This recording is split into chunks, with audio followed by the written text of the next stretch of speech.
வணக்கம் அன்புள்ள அம்மா அடுப்பங்கரை சேனலில் உங்கள் அனைவரையும் சந்திப்பதில் மிகவும் மகிழ்ச்சி அடைகிறேன். இன்றைக்கு ஒரு நல்ல நாள், சனிக்கிழமை, பெருமாளுக்கு உகந்த நாள். ஒரு உபயோகமான உடலுக்கும் மனதிற்கும் நம்ம இரத்த ஓட்டத்திற்கும் அதே மாதிரி சளி அந்த மாதிரி விட்டமின் சி அந்த இது கிடைக்கிறதுக்கும் உள்ள ஒரு தன்மையான ஒரு பொருள். அதில் நல்ல குழந்தைங்களுக்கு ஏற்ற மாதிரி வயசானவங்களுக்கு ஏற்ற மாதிரி எப்படி நம்ம அதை தயார் பண்ணி நம்ம எடுத்துக்கலாம் அப்படிங்கிறதுக்காக தான் நான் இந்த வீடியோவை அப்லோட் பண்ணுறேன். ரொம்ப உபயோகமாக இருக்கும், டேஸ்ட்டும் அவ்வளோ சூப்பராக இருக்குது. ஒரு மாதம் வரைக்கும் கூட நம்ம நல்லா வச்சுருந்து அதை நம்ம பயன்படுத்திக்கலாம். உங்களுக்கு அது ரொம்ப உபயோகமாக இருக்கும். நீங்களும் ரொம்ப லைக் பண்ணுவீங்க. யாருக்குமே அதை வாயில் போட்டு சாப்பிட்டோன்னே அதை விடணுங்கிற நமக்கு எண்ணம் இருக்காது. அவ்வளோ ஒரு டேஸ்ட்டாக இருக்குது. நான் வாயில் போட்டு பார்த்துட்டு தான் சொல்கிறேன். இல்லை பொறுமையாக கொஞ்சம் ஒரு 1/4 மணி நேரம் செலவு பண்ணி செஞ்சிட்டோம்னா அது ரொம்ப நல்லா நமக்கு டேஸ்ட்டாக இருக்குது. வாங்க எப்படின்னு பார்க்கலாம், வீடியோக்குள்ளே போகலாம்.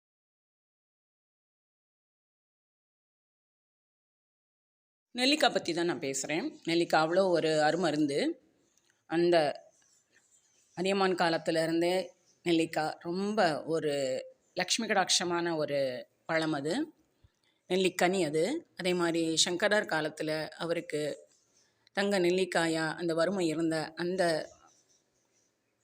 குடும்பத்தில் லக்ஷ்மி கடாட்சம் வர்றதுக்கும் அந்த நெல்லிக்காய் ரொம்ப பிரயோஜனமாக இருந்தது. இன்றைக்கும் நம்ம வாழ்க்கையில் அந்த நெல்லிக்காய் வருது. அது பெரிய நெல்லிக்காவோ அரை நெல்லிக்காவோ எது வேணால் நம்ம உடம்புக்கு நல்லது தான் செய்யும். ஏன்னா இயற்கையாக கிடைக்கிறது நமக்கு பூமியிலேருந்து. அது ஆண்டவன் நமக்கு வரப்பிரசாதமாக நமக்கு கொடுத்துருக்காங்க. அந்த நெல்லிக்காயில் குழந்தைகள்லேருந்து பெரியவர்கள்லேருந்து எல்லா வயதினரும் எல்லா மக்களும் சாப்பிட்ற அளவுக்கு ஒரு எளிய ஒரு ஆப்பிள்னு சொல்லலாம். ஏழைகளின் ஆப்பிள்னு கூட சொல்லுவாங்க. அந்த ஆப்பிள் ரொம்ப நமக்கு உடம்புக்கு நன்மையை தரக்கூடியது. அந்த நெல்லிக்காயை பற்றி தான் நம்ம பார்க்க போகிறோம்.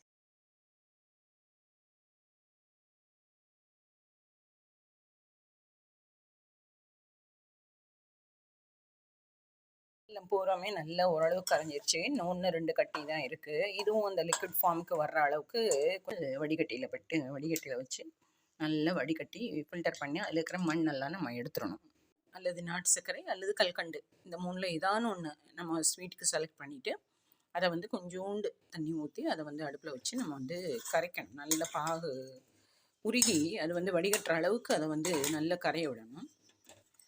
கரைஞ்சாதான் அந்த நெல்லிக்காயோடு நல்லா சேர்ந்து அது பக்குவமாக அந்த ஜெல்லி பதத்துக்கு வரத்துக்கு நமக்கு உதவியாக இருக்கும். ஸோ இப்போ நெல்லிக்காய் வெல்லத்தை நம்ம நல்லா கரைக்கணும். இப்போ இதை கரைஞ்சி வந்த உடனே நல்லா வடிகட்டி எடுத்து அதில் அதை வடிகட்டணும். இது நெல்லிக்காய், இஞ்சி, இத்தனோண்டு ஒரு பிஞ்சு சால்ட்டு போட்டு அதை தண்ணியே ஊற்றாமல் இந்த வேக வச்ச நெல்லிக்காயை நல்லா சாஃப்டாக ஸ்மூத்தாக அப்படியே அரைச்சி வச்சுருக்கேன். 1/4 கிலோ அல்லது அரை கிலோ எவ்வளோ உங்களுக்கு தேவையோ அந்த அளவுக்கு நீங்கள் நெல்லிக்காயை இட்லி பாத்திரத்தில் வச்சு ஒரு 5 to 7 நிமிஷம் இதை வேக வச்சு எடுத்திங்கன்னா கொட்டையும் சதைப்பத்தும் தனித்தனியாக தானாகவே அமைக்கணும்னா வந்துடும்.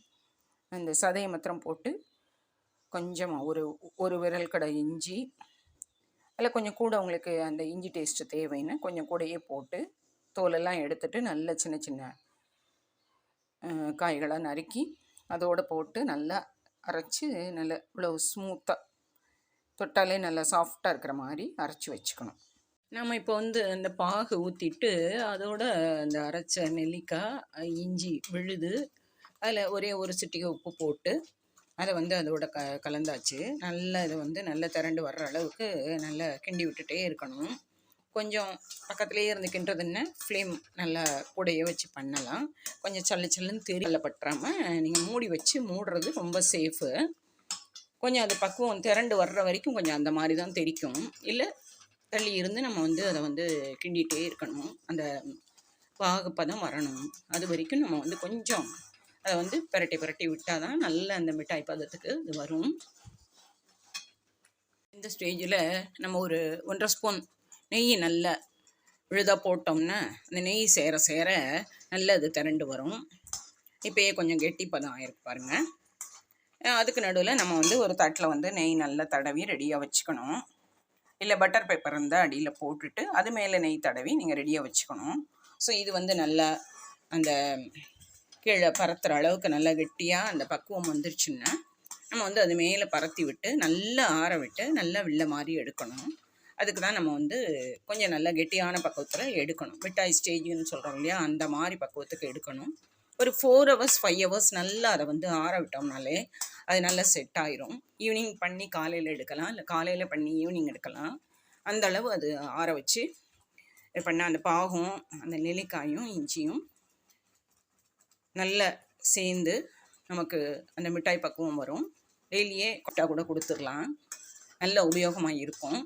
கல்கண்டு போட்டிங்கன்னா இன்னும் நல்லாயிருக்கும் டேஸ்ட்டு. இல்லை நாட்டு சர்க்கரை போட்டுக்கலாம், இல்லை வெல்லம் போட்டுக்கலாம். எது உங்களுக்கு டேஸ்ட்டு ரொம்ப பிடிக்குதோ அந்த மாதிரி போட்டு நீங்கள் செஞ்சு நீங்கள் கொடுக்கலாம். வச்சுருந்து நல்லா சாப்பிட்லாம். குழந்தைங்களுக்கு டெய்லி ஸ்நாக்ஸ் பாக்ஸில் வைக்கிறதுக்கு நல்ல ஒரு மிட்டாய். ஏன்னா நிறைய ஸ்கூல்களில் வந்து இந்த டாஃபி, அந்த கேக்கு, பிஸ்கட்டு இதெல்லாம் வந்து அலோவ் பண்ணுறதே கிடையாது. ஸோ இந்த மாதிரி ஒரு இது கொடுத்தீங்கன்னா குழந்தைங்களுக்கு ரொம்ப யூஸ்ஃபுல்லாக இருக்கும். காரத்துக்கு தகுந்த மாதிரி இஞ்சி சேர்த்துக்கங்க. குழந்தைங்க ரொம்ப காரம் விரும்ப மாட்டாங்கன்னா கம்மியான அளவு இஞ்சி சேர்த்துக்கங்க. உண்மையிலேயே நல்லா குழந்தைங்களுக்கு பிடிக்கும். என்னுடைய இந்த பதிவு உங்களுக்கு பிடிச்சிருக்குன்னு உங்கள் சப்ஸ்கிரிப்ஷனை எனக்கு கொடுங்க. மேலும் நல்ல புதிய வித்தியாசமான பதிவுகளோடு உங்களை சந்திக்கிறேன். நல்லதொரு வீடியோவோடு உங்களை சந்திக்கும் வரை நன்றி. வாழ்க வளமுடன். நல்லா திக்காக நம்ம தட்டில் போட்டு வில்ல போடுற அளவுக்கு நல்ல திரண்டு வருது பாருங்கள். அந்த அளவுக்கு பொறுமையாக நம்ம வந்து கிண்டி விட்டுட்டே இருக்கணும். கொஞ்சம் கொஞ்சமாக அதில் இருக்கிற நீர் சத்து புறம் குறைஞ்சி பாகும் அந்த நெல்லிக்காயும் நல்லா ஒன்று சேர்ந்து நல்லா உங்களுக்கு தட்டில் போட்டால் நல்லா ஆறின உடனே வெளில வர்ற மாதிரி அந்த அளவுக்கு நல்ல திக்கான ஒரு பக்குவத்தில் நம்ம வந்து அந்த தட்டில் நெய்யில் தடவி வச்சுருக்க நெய்யில் அதை கொட்டினோம்னா ஒரு நல்லா ஆற விடணும். 4 hours மேலேயே ஆற விட்டோம்னா தான் நல்லா உள்ளெல்லாம் நல்லா ஆறி அந்த கத்தியில் வந்து நம்ம ஸ்லைசஸ் போடுற அளவுக்கு நமக்கு நல்லா ஹெல்ப்ஃபுல்லாக இருக்கும். இது நல்லா திக்காயிட்டு வருது பாருங்கள். லேகியம் பதம் சொல்லலாம், இல்லை அதை விட கூட இன்னும் அது திக்காகணும். அப்போ தான் அது வந்து மிட்டாய் மாதிரி நம்ம ஸ்கொயராக எடுக்க முடியும். அதை நல்லா திரண்டு வருது பாருங்கள். கொஞ்சம் நேரம் டைம் எடுத்து கிண்டி விட்டு ஒரு 1.5 ஸ்பூன் நெய் நம்ம போட்டிருக்கோனால அதுவும் சேர்ந்து மேலே கிளாஸியாக வருது பாருங்கள்.